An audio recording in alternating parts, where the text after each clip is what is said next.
Welcome to the only daily podcast focusing on compliance news of the day. Each morning, start your day with a cup of coffee and Tom Fox, the voice of compliance, to hear about 4 of the top compliance, corruption, or leadership stories you will need to start your day.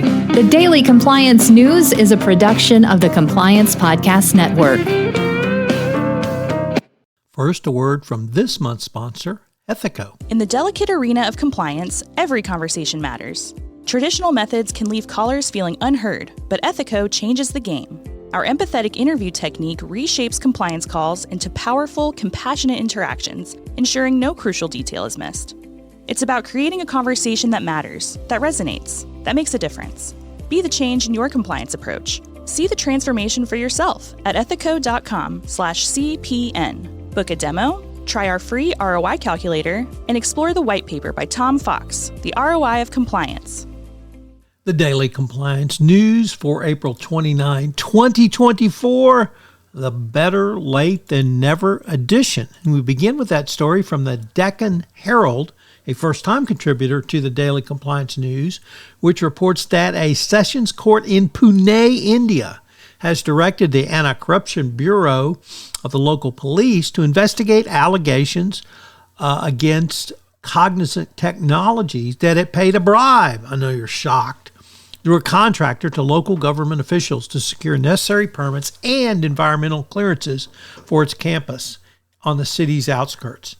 Why is this so shocking? Well, this activity occurred about 2016, and it's been the subject of not only an FCPA declination, but criminal case in the United States. I guess the mail moves slow in India. Nevertheless, progress.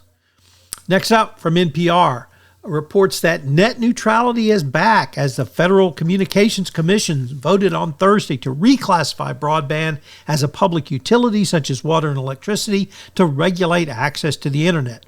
The move is to expand government oversight of internet service providers, and it comes as the pandemic exposed the magnitude of the digital divide, forcing consumers to rely on high-speed internet for school and work, as well as social and health support, and demonstrating those who did not have access.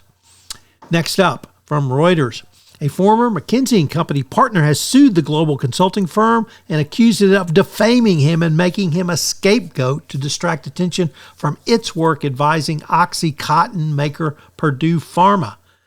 Arnott Gupta, sorry if I butchered that, was fired in 2021, and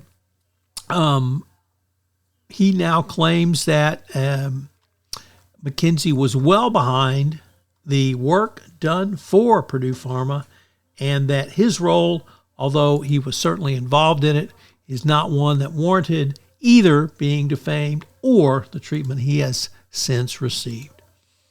And our final story comes to us from Bloomberg, which reports that Vietnam's maximum leader number 4 has resigned amid corruption probes. The Communist Party Central Committee accepted the resignation during a special meeting in Hanoi on Friday. Vuong Dinh Huay resigned days after he was detained in relation to the ongoing corruption probe by the Vietnamese government. This literally has reached to the very highest of the Vietnamese Communist Party, this corruption probe, and perhaps Vietnam is finally getting the message that corruption is not good for the Communist Party or the country. Congratulations, Vietnam.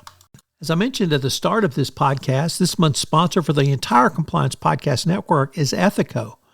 Have you ever wondered how to show the ROI of your compliance program? Have you struggled with the budgeting process, getting the funds you want for your compliance program? Well, I've partnered with Ethico to put together a white paper on the ROI of compliance, which shows you not only how to demonstrate ROI, but also how to speak finance when you're sitting across from the CFO with your budget proposals.